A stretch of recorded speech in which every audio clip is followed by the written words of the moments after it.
Sa iba pang pangyayari, tinanggi ng ilang kaalyado ng Liberal Party ang ulat na gagawin nilang standard bearer ang mga hindi nila kamiyembro.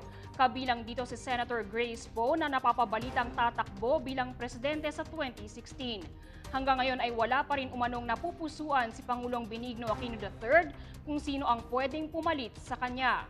Sa ngayon ay nakatutok daw ang LP sa mga proyekto ng Aquino administration, lalo na't 2 taon na lamang ang natitira sa termino nito.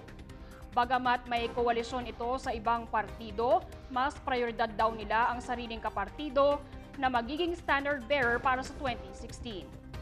Of course, we'll be looking on a more wider perspective. Hindi naman pwedeng, siyempre, napakahalaga ng at hindi lang naman ng Panguluhan. We have to look for a vice president and senators. So we are in coalition with other parties. So siguro dapat bigyan din namin sila ng pagkakataon. Of course, kaming sa LP, gusto namin LP.